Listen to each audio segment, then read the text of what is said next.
I was in Nicaragua. I was in the pool, drink in my hand, probably quite a few in at this point, and I get an email from my property manager at the time, and it says, a storm just hit your house. Basically, the roof blew off. And it did not faze me in the slightest because I said, cool, let me know what I need to do. I put in a thing with my insurance company, said, hey, got a claim. They said, cool, who do we contact? I said, call my manager. And that was the last I ever did of a roof blowing off of my house. And I never left the pool.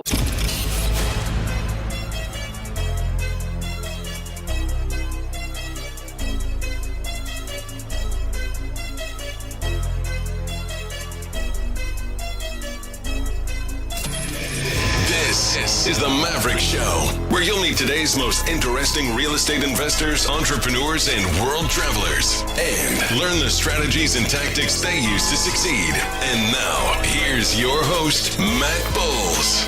Hey, it's Matt Bowles here, and this is part 2 of my interview with Ali Boone. She is the founder and owner of Hipster Investments, and since 2013 has been a weekly contributor to the Bigger Pockets blog. She is a real estate investor, a pilot, a flight instructor. She has a master's degree in aerospace engineering and another master's degree in spiritual psychology. And she's even appeared on a reality makeover show. Now, if you missed part 1 of this interview, I'd suggest you go back and listen to the previous episode first, where she tells her story of how she left her top secret government job to move to the beach and start her own real estate investment company.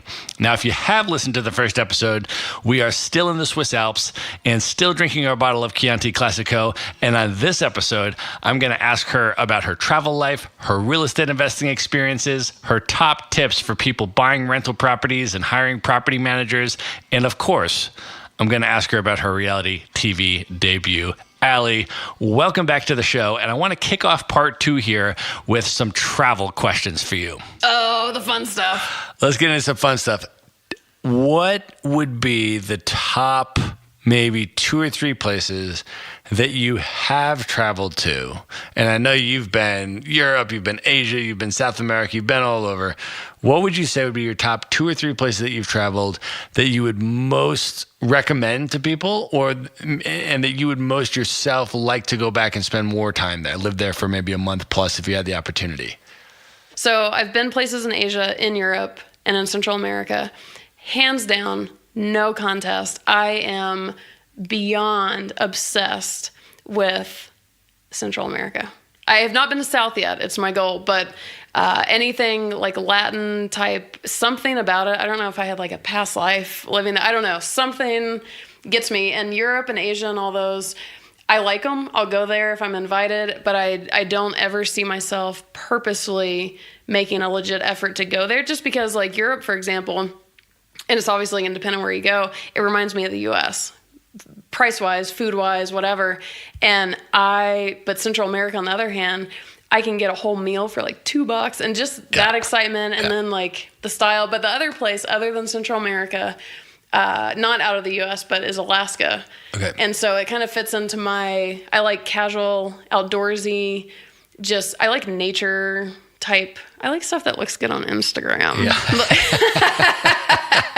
Like more of the adventure outdoorsy. So from a preference standpoint, that's where mine are. Okay, so top picks for travel destinations you've never been that you would most like to go. So if you were able to just book a trip to anywhere, what would be your top couple picks? Places you would love to go? Something along the lines of like Colombia. I hear about Colombia. I know a lot of people who have moved there or are from there or something. I'm not set on Colombia specifically, but something along those lines. Like Brazil, I of course would go, but I don't feel drawn to it for like a month type thing. But something a little rugged, a little cultural. Although I will tell you that Brazil, I lived in Rio for 2 months in 2015. Yeah. And I will tell you the Brazil visa is amazing. It takes a while to get it. You have to, if you're going for more than 30 days, you got to show financial statements, and it's kind of cumbersome and it takes a while at the consulate. But once you get it, I have now in my passport a 10-year 10 years? 10-year visa. It says I'm allowed to live in Brazil for 180 days per year for each of the next 10 years. That's ridiculous. It's unbelievable. I mean, that's great for you, it's but that's unbelievable. ridiculous. It's unbelievable.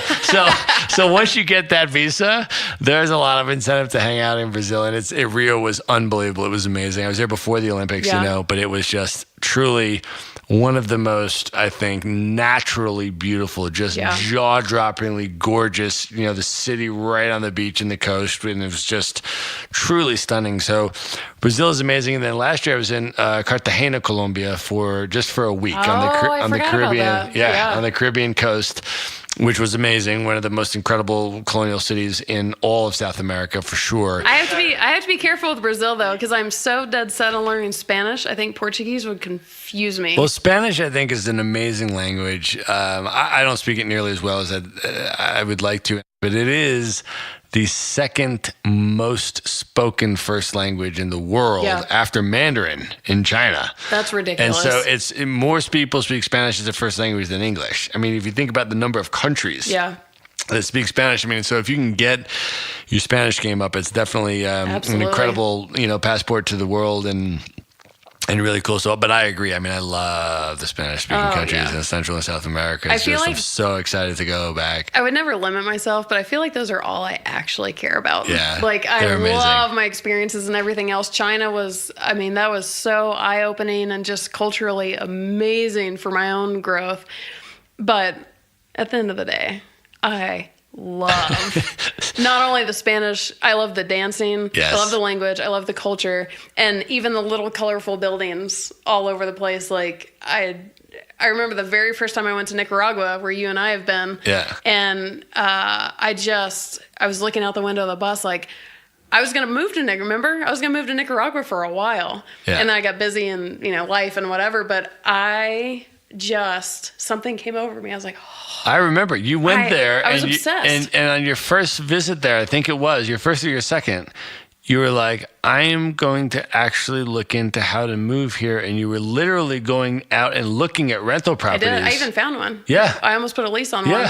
And I'm pretty sure I had said that to you in less than 12 hours of being there. Yeah. Like it was immediate. I was like, I have to. You're like, this is where I want to live and move. And I have the ability to do so because I'm totally location independent and I don't need to go back. Actually, though, to be accurate, I still had the corporate job at that point. And I remember that was part of the motivation of thinking, aside from meeting you and like, wait a minute, I could travel and do all that.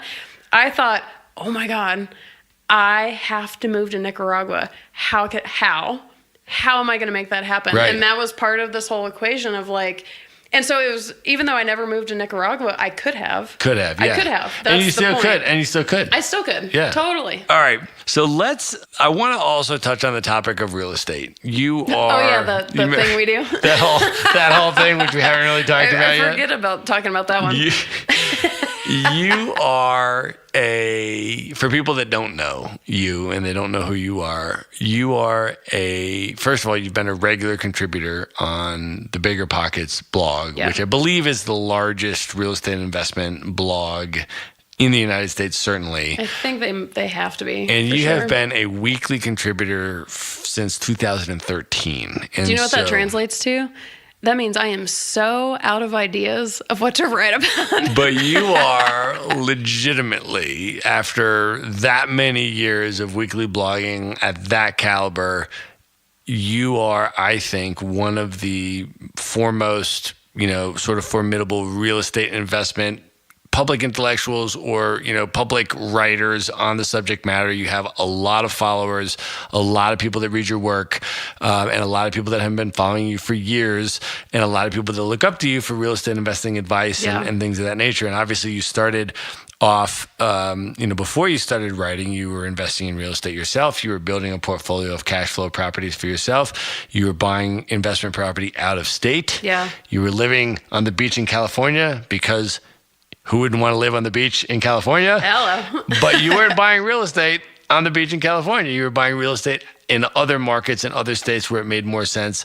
And I think that, you've had quite a journey there in terms of learning the good, the bad, the ugly, making mistakes and learning from them, and, continuing to build and grow your investment portfolio, and then sharing your stories and your lessons with a increasingly impressive audience. And so as that real estate investing expert, I want to, just sort of, maybe you can share with folks, there's a lot of listeners. Some people, know who you are. They maybe already follow you, but some people don't know who you are. They've never heard of you.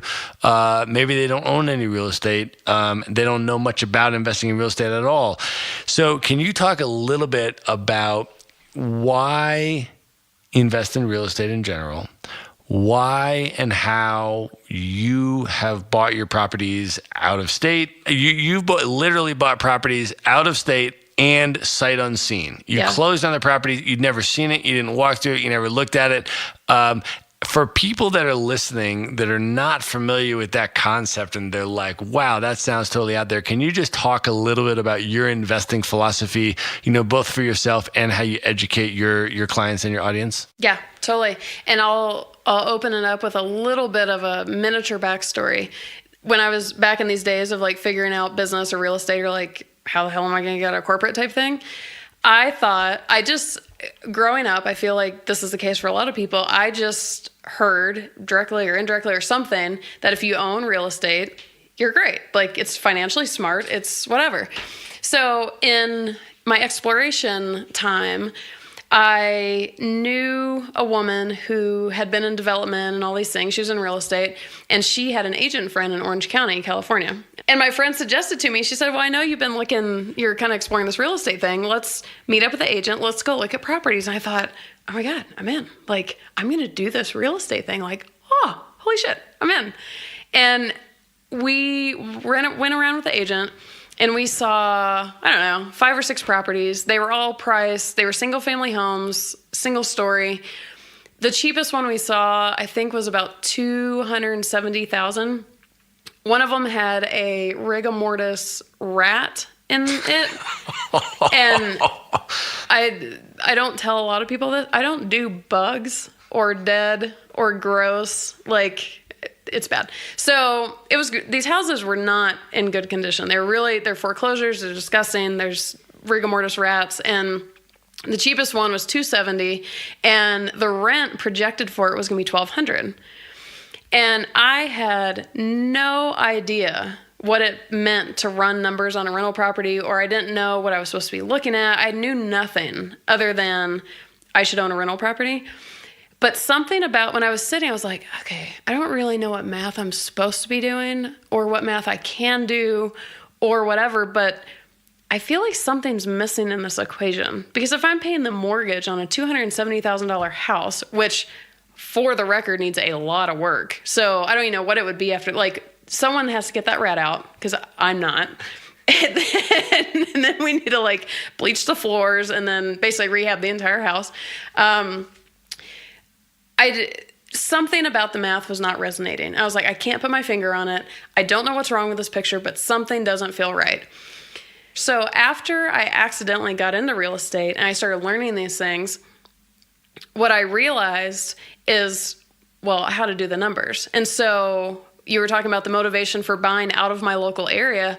I cannot buy a property in Southern California or most of California that the cost of buying that property would not be higher than the income I would bring in. So if I'm paying a mortgage, it's going to be whatever amount per month. And in theory, to make positive on my cash flow, I need enough in rental income to cover not only the mortgage, because this is where people kind of goof up too. It's not just covering the mortgage, but it's also repairs, taxes, insurance, all these expenses. So then it made sense because the mortgage on that $270,000 property, that $1,200 rent payment, if it covered the mortgage, it wasn't going to cover any other expenses. So I'm going to lose money every month to own that property. And then I'm thinking, wait, well, isn't the point of owning a rental property to make money? So the trick with this whole thing is, which you can do in other markets outside of Southern California, not all of them, but some of them, is buy a property for a price that is low enough and the rent is high enough to cover all of your expenses and then put extra in your pocket. And when I realized this concept of cash flow, like, now that makes sense over the rigor mortis rat. So being willing to go out of state and realizing that's possible, and it's not about landlording. Landlording a property or flipping a property or rehabbing or whatever is work. And if you want to be a real estate investor, there are some great investors out there who do flip, who do rehab. Phenomenal. I would never say don't do that if you have the skill for it. But if you're like me and not only don't have the skill, but not the interest either, make it like a business and create your team. And again, you're not about the trade. I'm not about landlording the house or dealing with the tenants. I hire people to do that. It's just like running a business, no different at all. And when you're willing to do that and learn that aspect of it, you can then become mobile to whatever market's most advantageous at that time, because it moves all the time. So you can buy in one city now or another city later, or... So you're able, as you build your personal portfolio, you're able to decide what markets you want to buy in, and you're not inhibited by where you live. You don't have to buy in your local area. You can buy out of state in the most advantageous markets, depending on where they are in their local property cycle. And then you get professional people to do all the renovation, and you get professional people to do the property management. So you're not a rehabber, you're not a landlord, you are a real estate investor. And do you know the number one argument against all of that? Quote, I'm doing the quote fingers for everyone who can't see it.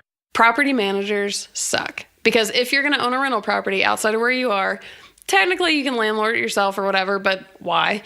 So hire property management. Well, property management notoriously blows. Like, truly, it's the bane of rental property existence, in my opinion. However, to overcome that, learn to manage your team.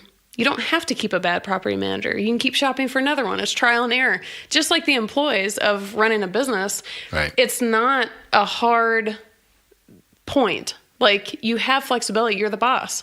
It's part of the experience of you making this happen. So I just throw that out because that's the first argument I get is, I don't want to deal with property managers or let them do whatever. Why not? Like, learn to manage them. It's a little skill involved, but it's a hell of a lot easier than managing tenants. Are you kidding me? Yeah, exactly. And Are you kidding? Exactly. And it's like anyone else that works for you, right? Maybe pay them a little bit more. Maybe incentivize them in a different way. Yeah. Maybe manage them in a different way, right? If you want someone to perform a particular service in your interest, you need to incentivize them to do so. You need to, all that kind of stuff. And so, absolutely. And I think all of it, I think that is an interesting sort of parallel framework, right? In terms of owning a business and managing staff that execute certain things and owning an investment portfolio and managing and sort of overseeing certain people that are going to perform particular services for you there. And what do you do when they don't perform? What do you do when your staff doesn't perform? How do you, deal with that? And, how do you come to terms with imperfection, but good enough? Yeah. Right. And not to bring back this idea of control freaks, but I can because I was one. Right. So I'm allowed to speak to it. I get also, in addition to trusting someone to take care of the property, is, well, I have to pay the property manager 10% a month. Wouldn't it be better if I just do the work myself and save that 10% a month? Well, guess what? Go back to my website guy story, my 7.5 hours of complete unsuccess versus the $4 minute and a half, if that, whatever the numbers were. It's the same type of thing. And realize that by paying 10%, you're gaining time and mobility, which to me is worth way more than maybe $100 a month or whatever. And I'll tell you a fun one. I wrote an article about this. I was in Nicaragua, speaking of, I was in the pool. I was about to say there's a drink in my hand, but I think we've established that's what happens in Nicaragua. Drink in my hand, probably quite a few in at this point. And I get an email from my property manager at the time, and it says, a storm just hit your house. Basically, the roof blew off. Not exactly those terms, but the roof had blown off of one of my houses to some degree. And it did not faze me in the slightest because I said, cool, let me know what I need to do. If I need to contact the insurance company to be in touch with you, wham, bam, done. I put in a thing with my insurance company, said, hey, got a claim. They said, cool, who do we contact? I said, call my manager. And that was the last I ever did of a roof blowing off of my house. And I never left the pool with my, who knows what I was drinking in my hand. Right. But I spent maybe not even 5 minutes for the roof blowing off my house. Correct. The roof. But if I was landlording that house myself, first of all, I don't know how to catch a roof and put it back on. Right. I don't know. Like, if you want to see a real dingy side of me come out, put me in front of a house that needs a repair of some sort. Where does one chase down the roof? I don't know. But if I think about how much I pay, and I didn't pay him extra for this. It's part of this 10% a month. So I gave him $100 that month as usual. And he probably did hours worth of work. Like, is that really not worth $100? Like, I will swipe my credit card right now for $100 for someone to take some major stress off of my life, and I can go back to the pool with a drink in my hand. Exactly. Like, people have got to understand this concept. And the valuation, I mean, and I want you to, maybe you could speak a little bit more to this in terms of, what you've learned in your journey, both in real estate investing and in business, about the value of your time. Yeah. And also, I'm wondering if you could speak to some of these strategies that you've developed to deal with stress management. Wine is a good coping mechanism for some. Highly recommend. But no, on a serious note, one thing that I really stressed myself out about is I heard so many professional, big-time entrepreneurs go on and on and on about how they work 17 hours a day and they just grind. And truly something that really helps me not only relax, but clear my head and keep my creativity going, I will sit on my couch and binge watch a television show for a very long time. I mean, it could be very long. I mean, it's ranged from a couple hours at a time to a whole weekend to maybe more if I get really obsessed with something. But allow yourself to do something that takes your mind off of it, for starters, and it'll probably calm you down and help you get clear-headed. So little things. I'm a huge meditator. I got a degree in being a hippie. Like, that was my thing. So now that I have my hippie degree, I meditate a lot. I don't do regular yoga. I do Kundalini yoga. I do Tantra. I do a lot of the more spiritual kind of things. And those really, really help. But on a more kind of everyday type thing, like, let yourself relax. Truly. Watch TV. Go do whatever. And don't feel inclined to just grind all the time. On a more serious level, one of the best things that I ever figured out, I figured this out in my first year, and I tried it, and it proved to work phenomenal. And to this day, I still use this if necessary, is there was a point in time, I think early in my first year, that I was so stressed out about making money. I didn't know how to do it. I just knew. I didn't even know how much I needed. I just needed money. And I was so focused on the end goal. I was like, oh. I mean, I was wearing myself out. Like, I was killing my daily creativity. I was killing ideas. I was killing everything because all I could think about is, oh my God, I need money and I don't have it yet. And it was this huge crisis, basically. And so I tricked myself. So keep in mind, this is all a game, right? Your mind, or the whatever insecure part of yourself, is going to freak. So if you can find a way to appease this little part of you who's freaking, and the best way I found to do that, and this is so applicable for so many things in life, set something up to be like an experiment. Let's say you are horrible with change. Let's say you want to change, I don't know, whatever you want to change. And there's a part inside of you that is freaking out because everyone hates change, right? Well, don't say, I'm going to change this thing, period, end of story, and freak out this part of you. Instead, say, this part of me, how about we just try it? Let's do a trial. Let's do 30 days.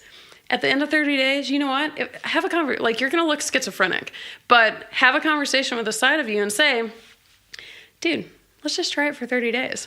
And if at the end of 30 days we hate it, cool, man. We drop it. End of story. I will tell you that will appease that little nervous side so easily. And so what I did the first year, I sat down, I started my schizophrenic conversation with, whichever part of this was freaking out of me.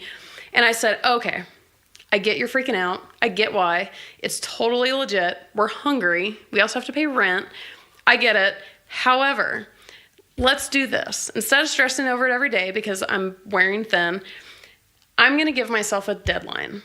By January 1st of next year, I think this was like February of this particular year, I said, I'm going to give myself till January 1st. And between now and then, I have no cares whatsoever about how much I make. If I make zero, cool. If I make who knows how much, cool. Not about that. It's not about the end goal. I am not required to make money before January 1st. End of story.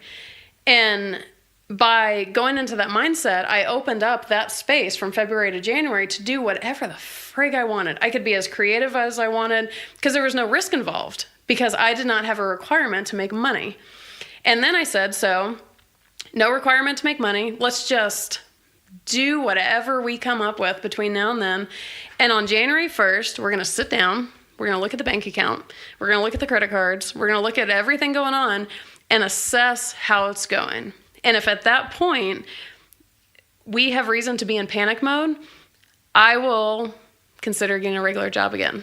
If we're going to see, let's just see what happens. Set it up as a trial, a scientific experiment.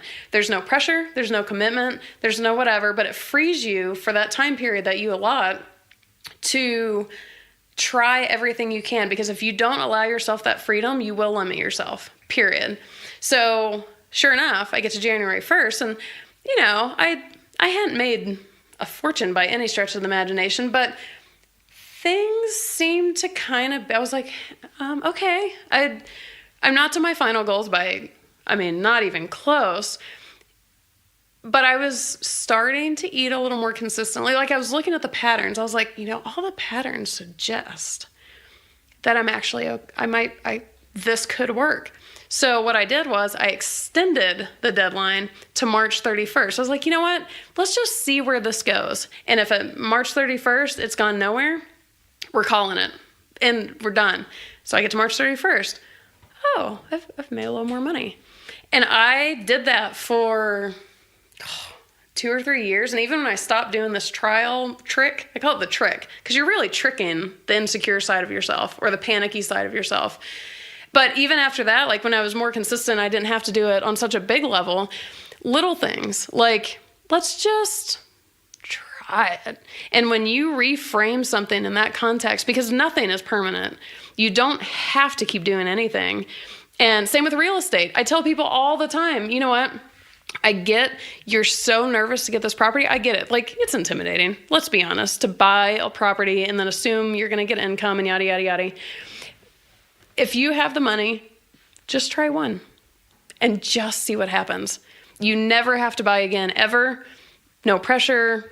End of story. So that is, and you can do it small scale too. Like that really is huge, I think, as a way of really powering through everything. Real estate, entrepreneurship, travel. Let's say you think you don't want to go somewhere, just go for a week. If you don't like it, don't go back. Right, right. Life's not that hard. Right. We just make it ridiculously hard. That's right. So, and it's incredibly short. And so if you have aspirations and you have dreams and you have things that you really want to do that have been suppressed by society and other people telling you can't and, you won't be able to do it and you shouldn't and it's not responsible and it's any other kind of stuff, life is short. Yeah. I was just thinking of all the crabs in the bucket analogy. Like, everyone's going to try and hold you back because they're going to think you've lost your mind. Right. Like, just be ready for it and take that on as like, I don't know, make it exciting. Like, cool. And if they get in your head, cool. Well, I'm going to give myself 60 days. Right. And then I'll go back to their standards or whatever. It's not a big deal. So one of the things that I want you to talk about a little bit is the 2 different master's degrees that you have. But here's what I think is interesting about them, and here's what I want you to speak to. You have one master's degree in aeronautical engineering, and you have one master's degree in spiritual psychology. I told you I wanted to become a hippie. Exactly. And when I put my mind to something. Well, but that's significant, right? So talk about, what was your motive in terms of getting that first master's degree?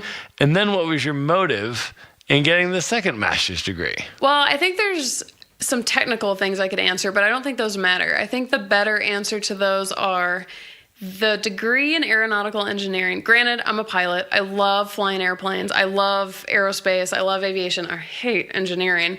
But I was in that space, so it wasn't a complete stretch. But that degree, to me, almost represents more of, like I talked about, the should syndrome.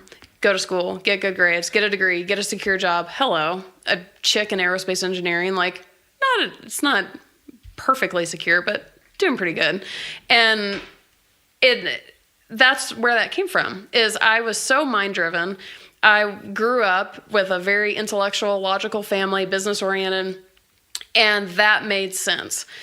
Well, as I was in that and through all of this journey with everything else and whatever, and I think this is probably typical for a lot of people, is we grow up believing we're a certain kind of person because people give us feedback. We don't know. We don't know ourselves. Have you been a teenager lately? Oh, God. Not only do we not know ourselves, we're monsters. But we are forced to go by what everyone else tells us we are or what we are made to believe. But as you get older, I'm sure a lot of people experience this, is you start kind of I thought I was super shy. I am still actually kind of shy. I'm sure my neck is bright red and we don't even have an audience sitting here.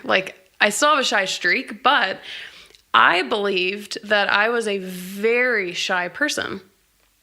Well, little things started kind of happening. That's like the makeover show. I've now been on television and I was not shy. We need to talk about that in a minute.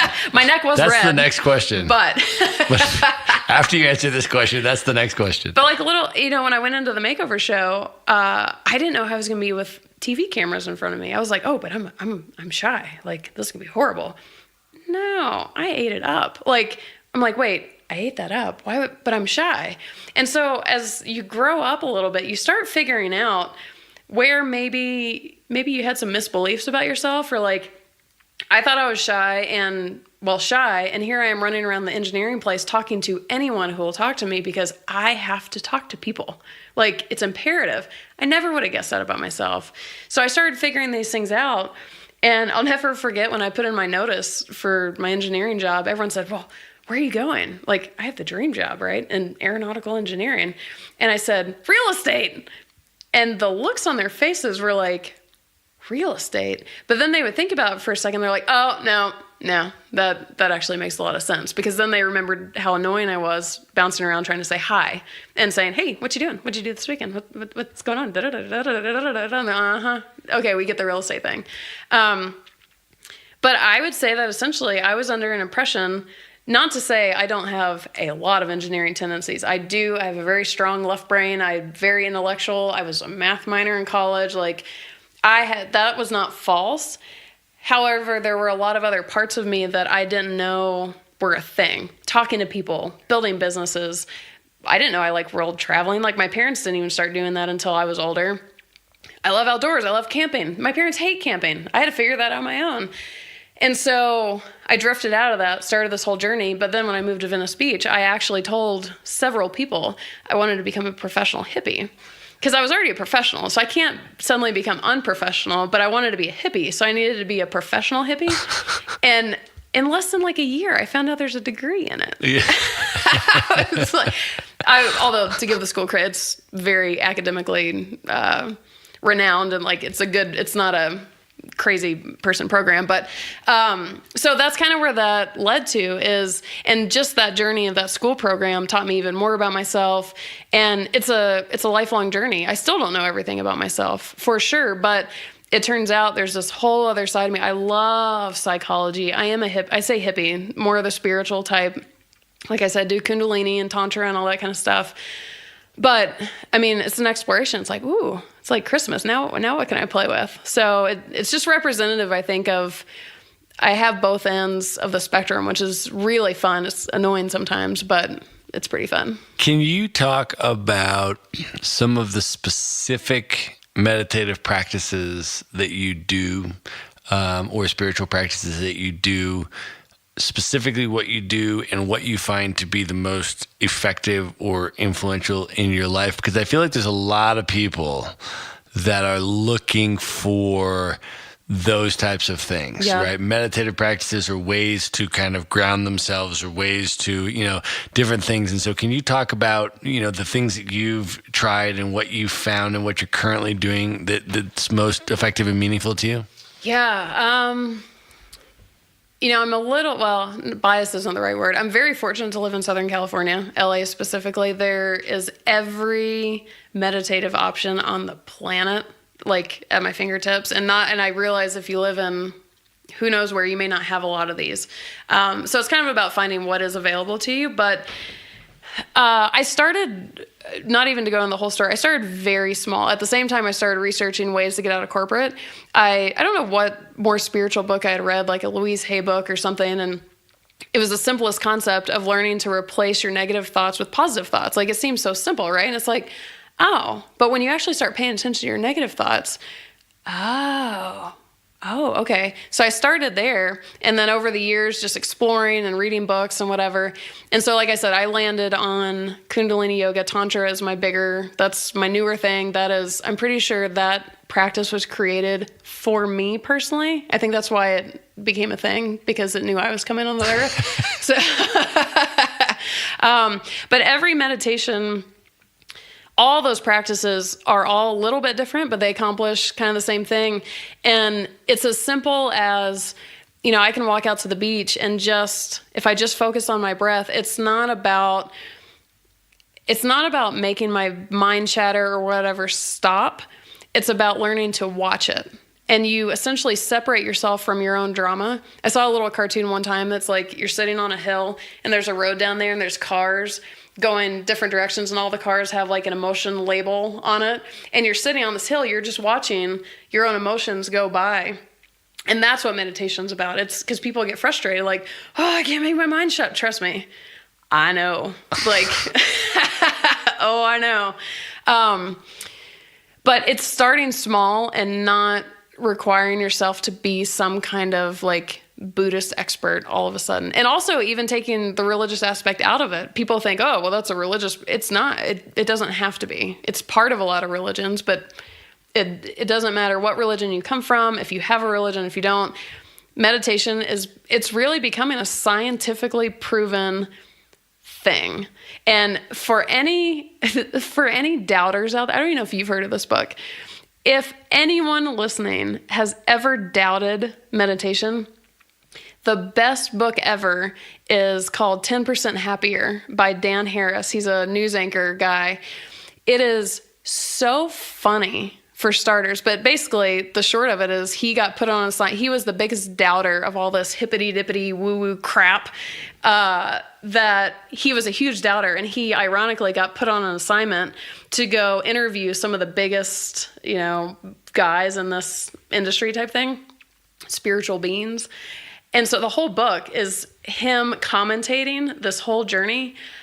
It is so funny because he's the biggest doubter, and he goes to a yoga retreat at some point, and his commentary about the dialogue in his head about the silent meditation retreat or whatever it was, I mean, it is priceless. Like, but it helps with taking the hummy woo-woo out of it and just making it a scientific practice. They have brain scans now saying meditation does, in fact, relax you, yada, yada, yada. So I personally highly recommend it. I get that I live in LA and I live in Venice Beach, so it's kind of like it's a thing. But there's a reason it's a thing. So I recommend anyone, if they are interested in whatever, and there's so many realms, don't try one and think it's weird or you hate it or whatever. Just open yourself up to that opportunity and know that I personally find it helpful. Okay, so I got to ask you about this reality TV show that you're on. I'm pretty sure I meditated before it. So First of all, tell us the name of the show, like how people can find it if they want to go watch you on the show. Well, now I'm only going to tell people where to find it because it aired a year and a half ago and no one has recognized me in public yet. I was certain this was going to be like my celebrity debut. Yeah. And I remember I had a couple layovers in airports. I was like, oh, well, if I'm in airports, certainly someone's going to recognize me. To this day, nobody has. So I'm waiting. I need to increase the audience because I need someone to recognize me. Let's increase it. What's it called and where can they find it? What episode are you on? It's called Dare to Wear. It was a replacement for What Not to Wear on TLC. So Dare to Wear, Season 1, Episode 4. It's called A Girly Tomboy Swap. Okay, now explain the premise of the episode that you were in. Should I give it away? Or should I feel like you should give a reasonable amount of it, like in terms of the premise so that people will understand, and some behind the scenes stuff.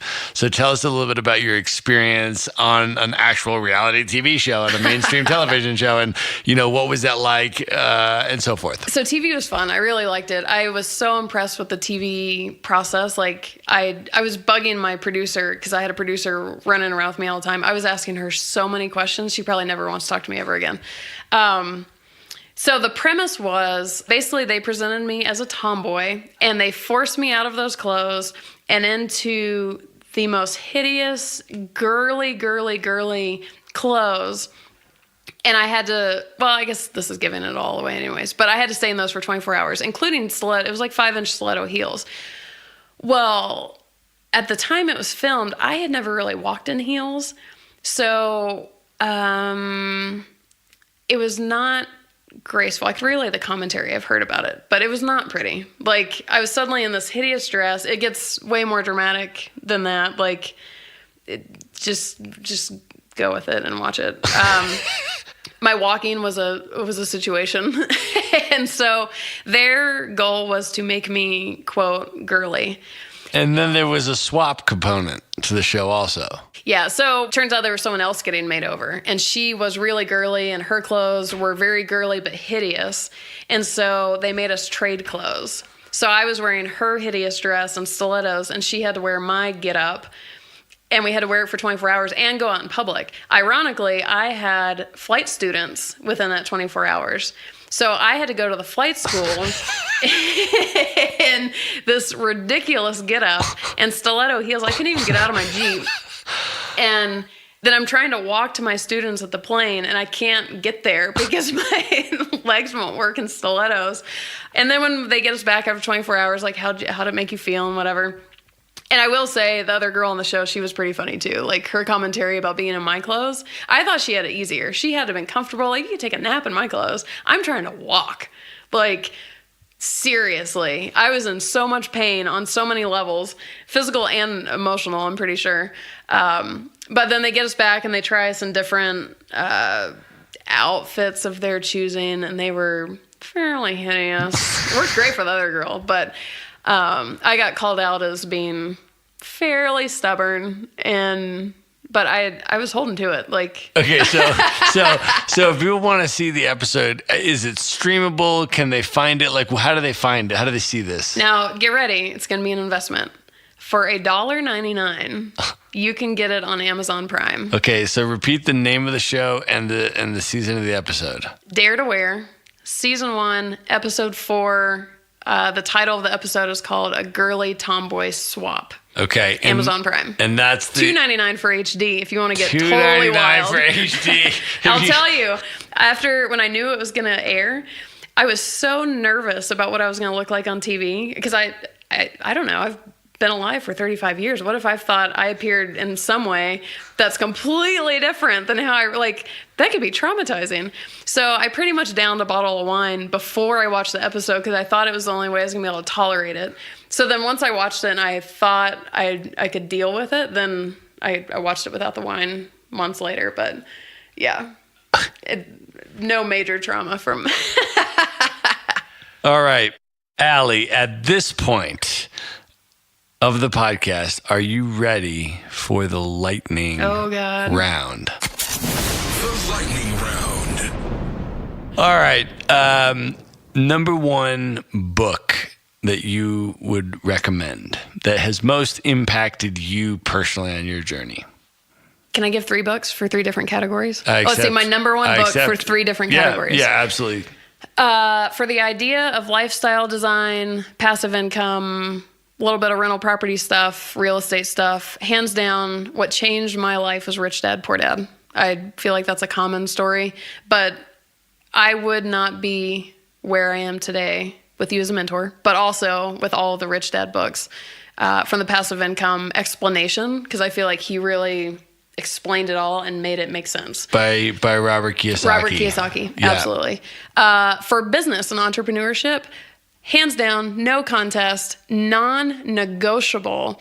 I don't care what kind of business you're trying to start or what size. The E-Myth Revisited by Michael Gerber. Michael Gerber. Yeah. I was like, I've actually read through that twice. Yeah. Absolutely amazing. And then for general life goodness, I love Jack Canfield's, is it the 100 Success Principles? It's a big fat book. Yep. I think that is carried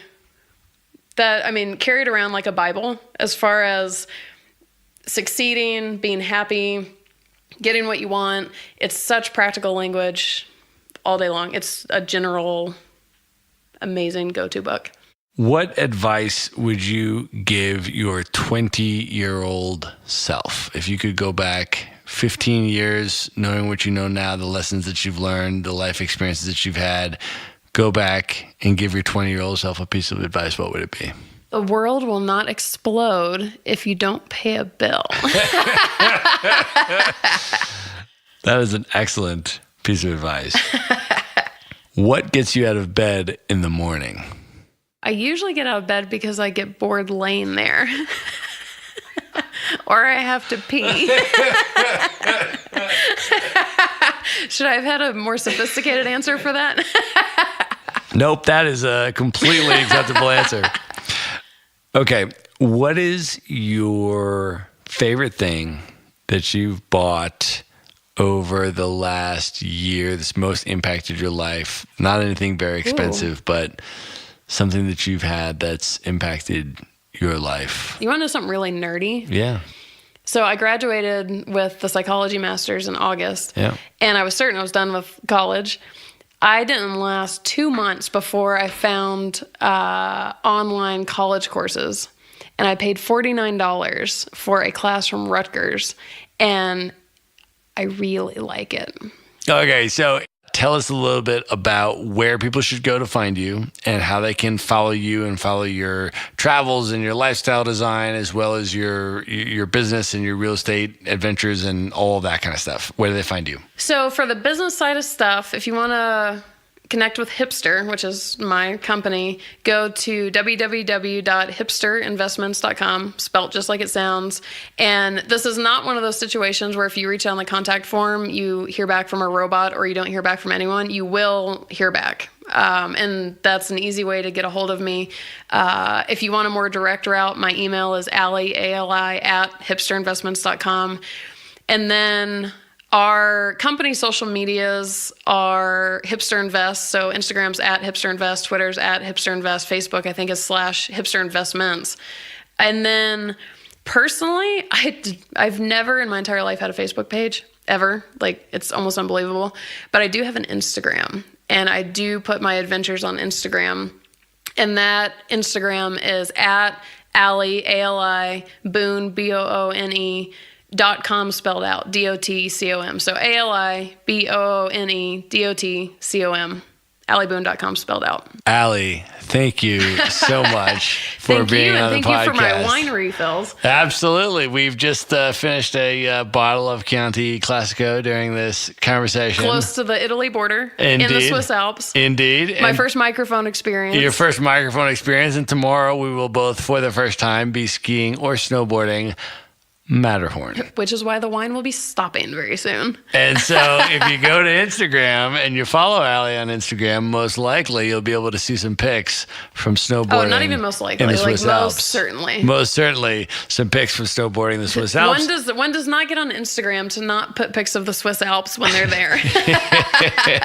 But thank you very much for being here. And everybody can go and find Ali at hipsterinvestments.com. Yeah. All right. Have a good night, everybody. And thank you again, Ali. Thank you. Be sure to visit the show notes page at themaverickshow.com for direct links to all the books, people, and resources mentioned in this episode. You'll find all that and much more at themaverickshow.com. Do you know how to determine actual market rents and localized vacancy rates for individual properties at the address level? Do you know how to determine the strength of the rental market where your property is located? And which direction rental rates are trending? Learn how at themaverickshow.com/rent. This data has historically been difficult to ascertain, but now you can pull reports that contain all this information for any address in the U.S.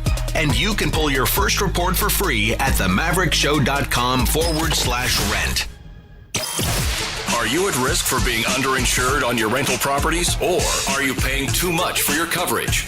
To find out, go to themaverickshow.com/insurance and check out a free recorded webinar on debunking the 13 rental property insurance myths. Insurance can be complex and confusing, and there are a lot of myths that can get you burned when you least expect it.